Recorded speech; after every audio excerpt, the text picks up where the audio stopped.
सभी का हमारा उत्तर प्रदेश में और मैं हूं आपके साथ काव्य सेन। चलिए बुलेटिन की शुरुआत करते हैं, लेकिन उससे पहले नजर डालते हैं हेडलाइंस पर। वाराणसी में सपा ने दिखाया दम, बीजेपी के गढ़ में लाल बिहारी यादव जीते।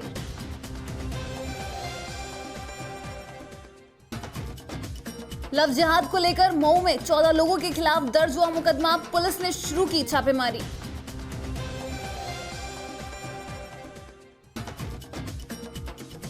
तीन शहरों में बड़ा प्रदूषण, लखनऊ की हवा जहरीली, AQI पहुंचा 420। और अब खबरें विस्तार से। उत्तर प्रदेश के विधान परिषद चुनाव में वाराणसी खंड से शिक्षक कोटे पर समाजवादी पार्टी के प्रत्याशी लाल बिहारी यादव ने जीत का परचम फहरा दिया है। लाल बिहारी यादव ने अपने निकटतम प्रतिद्वंदी डॉक्टर प्रमोद मिश्रा को हराकर यह पद जीत लिया है। चुनाव परिणाम घोषित होने के बाद समाजवादी पार्टी के कार्यकर्ताओं ने लाल बिहारी यादव को फूल मालाओं से लाद दिया है। इस दौरान विजयी प्रत्याशी लाल बिहारी यादव ने कहा कि विजय पूरे प्रदेश के वित्तविहीन शिक्षकों के आशीर्वाद से संभव हुई है, जिन्हें सरकार और उनके प्रबंधक एक पैसा सैलरी पिछले कई महीनों से नहीं दे रहे हैं। लाल बिहारी यादव ने कहा कि हमारा पहला काम इन्हें सैलरी दिलाना है और सरकार से इनका हक मांगना है। लाल बिहारी यादव ने कहा कि ये मेरी जीत नहीं है, बल्कि पूरे उत्तर प्रदेश के 3.5 लाख वित्तविहीन शिक्षकों की ये जीत है और धन्यवाद कि उन्होंने हमें चुना। लाल बिहारी यादव ने कहा कि हमारे पास अब सिर्फ संघर्ष का रास्ता है। जिन वित्तविहीन शिक्षकों का हाल मनरेगा मजदूर जैसा है, उनका ध्यान दे। उन्होंने कहा कि मैं सभी सर्वंगों के शिक्षकों के लिए कार्य करूंगा और उनके लिए हर समय खड़ा रहूंगा। और अब खबर उत्तर प्रदेश के बलिया से है, जहां अखिल भारतीय किसान संघर्ष समन्वय समिति के बैनर तले सर्वदलीय धरना प्रदर्शन हुआ, जिसमें वक्ताओं ने अपने समर्थन को किसान आंदोलन से जोड़ते हुए सरकार ने जो किसानों के लिए नीति बनाई है उसका विरोध करते हुए कहा वह किसान विरोधी है, यह किसानों को बर्बाद करने की सोची समझी साजिश है। खेत मजदूर यूनियन की बलिया इकाई के संयोजक रामकृष्ण यादव ने कहा कि देश भर में जो किसान आंदोलन काले कानून के खिलाफ जो धरना आज बलिया में हो रहा है, मैं उसका पूरी तरीके से समर्थन करता हूं। अपने वक्तव्य में कहा कि ये सरकारी पूरी तरह किसानों विरोधी है। ये लोग जब सत्ता के बाहर होते हैं तो किसान हित की बात करते हैं और जब सत्ता में आते हैं तो किसान हित को छोड़कर अदानी और अंबानी जैसे उद्योगपतियों के हित की बातें करने लगते हैं। श्री कृष्ण ने कहा कि ये काला कानून पूरी तरह किसानों को बर्बाद करने वाला है। हम उन किसानों के समर्थन में इसलिए खड़े हैं कि देश की सीमाओं की रक्षा इन्हीं किसानों के बेटे करते हैं और देश के भीतर जीवन बचाने के लिए अन्य पैदा करते हैं। इस अन्य देवता के साथ सरकार क्रूरतम मजाक कर रही है। जब श्री कृष्ण से पूछा गया कि सरकार की नीतियां तो किसानों के हित में है, आप लोग किसी के उस काल में काम कर रहे हैं जैसे कि आप लोगों पर आरोप है। तब किसान नेता ने जवाब देते हुए कहा सरकार भ्रम और दुष्प्रचार फैला रही है। किसान पूरी तरह से अपना हित सोचता और समझता है। ये किसानों की सोच का ही परिणाम है जो आज किसान काले कानून के खिलाफ सड़क पर उतरा हुआ है। शैलेश कुमार सिंह एडवोकेट। आज जो दिल्ली में किसानों का धरना चल रहा है, उनकी मांग और उनके अधिकार के लिए जो धरना चल रहा है, उसके समर्थन में हम आज बलिया में धरना कर रहे हैं कलेक्ट्रेट के सामने। और हम किसानों की अधिकार का जो मांग है, जो न्यूनतम समर्थन मूल्य जो होना चाहिए, प्राइवेट खरीदारी जो पूंजीपतियों की तरफ से होगी उसमें भी ज़रूरी है। और जो ये कॉन्ट्रैक्ट की जो खेती है वो भी हम नहीं चाहते हैं कि जो इनको किसानों की प्राइवेट के क्षेत्र में जो है ये उनकी किसानी क्षेत्र में एक्ट को के जरिए न लिया जाए उनके ज़मीन को। और इसमें इस सारे तीनों कानूनों को समाप्त करने का हम समर्थन करते हैं और हम भी चाहते हैं। देश भर में ये आंदोलन चल रहा है, उत्तर प्रदेश, हरियाणा, राजस्थान, जहाँ माने हर प्रदेश में ये चल रहा है, हर जिले में चल रहा है। जो ये सरकार मौजूदा सरकार है किसान विरोधी है, ये किसानों के हक में काम नहीं कर रही है, ये पूंजीपतियों के हक में काम कर रही है। इसके सरकार का तो ये करे कि हम किसान हित में सारे कानून बनाए, सारे जो भी हमारी एक्ट लागू हुआ है जो भी वो ये किसान के हित में है।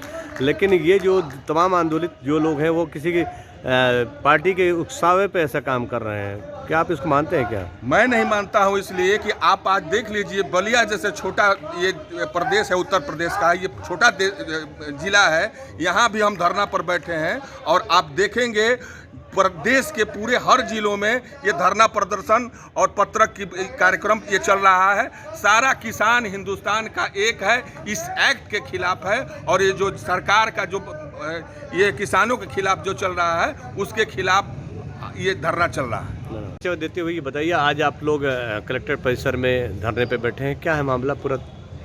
मैं रामकृष्ण यादव खेत मजदूर यूनियन बलिया इकाई का संयोजक हूँ और आज पूरे देश भर में दिल्ली जो किसान आंदोलन काले कानून के खिलाफ कर रहे हैं उनके समर्थन में धरना है। तो सरकार तो कह रही है कि हम किसान हित में सारी जितने हमारे योजनाएं आई हैं, जितने जो एक्ट प्रोवाइड हुए सारी चीज़ें जो है वो किसान हित में है, तो इसमें आंदोलन की क्या ज़रूरत पड़ गई? ये सरकार पूरी तरह से किसान विरोधी है। जब सत्ता के बाहर रहती है तो किसानों की बात करती है और सत्ता में चली जाती है तो किसानों को छोड़कर देश के अडानी और अंबानी के लिए काम करती है। और इसीलिए ये काला कानून पूरी तरह से किसानों को बर्बाद करने वाला है। और उस किसान को, जो किसान देश की सीमाओं को रक्षा के लिए अपने बेटे को देता है और देश के भीतर जीवन बचाने के लिए अन्न पैदा करता है, इस अन्न देवता के साथ पूरी तरह सरकार क्रूर मजाक कर रही है। सरकार का ये कहना है कि ये लोग दूसरे के उकसावे पे और विरोधी पार्टियों के विपक्ष के उकसावे पे सारे आंदोलन हो रहे हैं। ये सरकार पूरी तरह से भ्रम और दुष्प्रचार फैला रही है।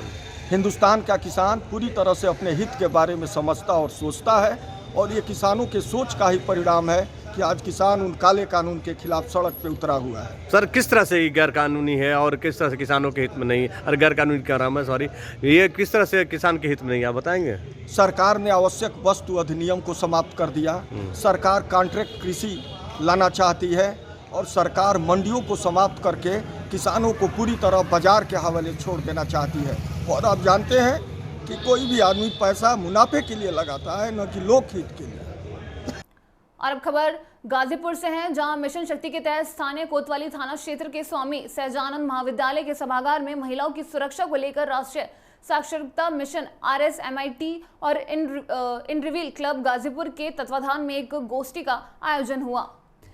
इस आयोजन में बच्चियों व महिलाओं को जागरूक करने के लिए पुलिस अधीक्षक डॉक्टर ओम प्रकाश सिंह और उनकी धर्मपत्नी श्रीमती प्रीति सिंह बतौर मुख्य अतिथि उपस्थित रहे। इस अवसर पर महाविद्यालय और RSMIT की छात्राओं ने गोष्ठी में हिस्सा लिया और मिशन शक्ति के तहत सरकार द्वारा जारी गाइडलाइन की सराहना करते हुए महिला और विशेषकर कॉलेज जाने वाली छात्रों की समस्याओं का विषय मंच से रखा।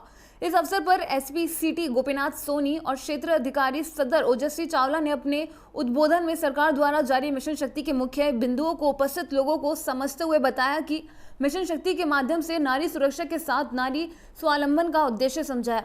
वहीं SP गाजीपुर डॉक्टर ओम प्रकाश सिंह ने गोष्ठी में आई सभी समुदायों की छात्रों और महिलाओं को उनके अधिकारों व उनकी सुरक्षा, महिला अपराधों और महिला सशक्तिकरण के संबंध में जागरूक किया और बताया कि मिशन शक्ति के तहत डायल 112 के साथ जनपद के सभी थानों में महिला हेल्प डेस्क बनाया गया है, जिसके तहत महिला निडर होकर अपनी शिकायत वहां दर्ज कर सकती हैं।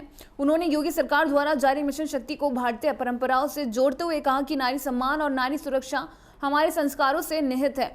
इस अवसर पर RSMIT के चेयरमैन संजीव कुमार सिंह और उपाध्यक्ष व कार्यक्रम की आयोजक श्रीमती विनीता सिंह ने बताया कि मिशन शक्ति के तहत उत्तर प्रदेश के CM योगी आदित्यनाथ जी ने मिशन शक्ति का आगाज किया है, जिससे महिलाओं में जागरूकता आ रही है और इसी के तहत हम लोगों ने इस कार्यक्रम का आयोजन किया और ये समाज में हर किसी का दायित्व है कि नारी सम्मान के साथ नारी को सुरक्षित माहौल प्रदान करे।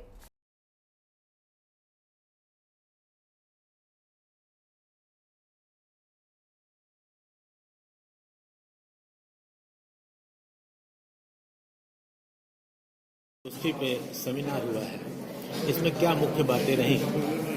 ये आज जनपद गाजीपुर के सहजानंद डिग्री कॉलेज में जो PG कॉलेज और ग्रेजुएट बच्चे थे और यहाँ के स्टाफ के साथ और राष्ट्रीय मिशन से जुड़े जो महिलाएं हैं उनको लेकर के एक गोष्ठी की गई और गोष्ठी में बच्चों को भी पार्टिसिपेट कराया। एक बच्चों का सेमिनार भी आयोजित किया जिसमें बच्चियों ने बढ़ चढ़ के भाग लिया। हमने अपने पूरे SP सिटी के साथ, CO सिटी के साथ और हमारी धर्मपत्नी भी यहाँ पे आज उपस्थित हुई। बहुत ही अच्छा यहाँ पे आज सेशन चला और हम आशा करते हैं कि मिशन शक्ति में ये जो कार्यक्रम का मुख्य उत्तर प्रदेश के मऊ जिले के चिड़ियाकोट थाने की पुलिस ने 14 लोगों के खिलाफ लव जिहाद का मुकदमा दर्ज किया है। इसमें आईपीसी की धारा 367, 506 व 3(5) उत्तर प्रदेश विधि विरुद्ध धन परिवर्तन अध्यादेश 2020 एक्ट के तहत मामला दर्ज हुआ है। मुकदमा दर्ज करते ही पुलिस कार्रवाई में जुट गई। आपको बता दें कि इससे पहले बरेली में जबरन धर्म परिवर्तन का दबाव देने को लेकर एक शख्स के खिलाफ पुलिस ने मुकदमा दर्ज कर उसे गिरफ्तार किया है। इसके अलावा लखनऊ में भी पुलिस ऐसी एक शादी रुकवा चुकी है। ताज़ा मामला मऊ के चिड़ियाकोट थाना क्षेत्र में स्थित मोलागंज गांव का है। यहां गांव के रहने वाले 2 समुदाय का लड़का और लड़की घर से भाग गए। पता चला कि लड़का पूर्व से ही शादीशुदा है और लड़की की अभी शादी नहीं हुई है। बताया जा रहा है कि लड़की की शादी 30 नवंबर को होनी थी। शादी से एक दिन पूर्व लड़की लड़के के साथ भाग गई। मामले में परिवार वालों को जानकारी होते ही परिवार के लोग सख्ते में आ गए और पहले खुद जानकारी इकट्ठा कर पुलिस को सूचना दिया। लड़की के पिता की तहरीर पर देर रात पुलिस ने मामले में मुकदमा दर्ज कर कानूनी कार्रवाई में जुट गई है।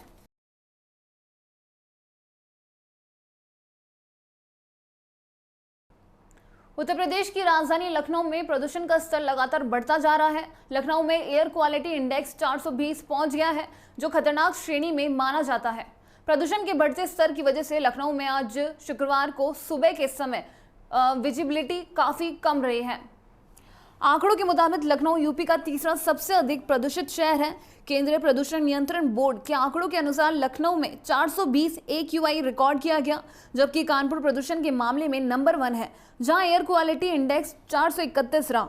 वहीं दूसरे स्थान पर मुजफ्फरनगर तो तीसरे स्थान पर लखनऊ प्रदूषित शहरों में कायम है। इसके अलावा गाजियाबाद का AQI 377, नोएडा का 360 और दिल्ली का 341 दर्ज किया गया है। प्रदूषण के बढ़ते स्तर की वजह से यूपी के अस्पतालों में सांस की परेशानियों से संबंधित मरीजों की संख्या में भी इजाफा हो रहा है।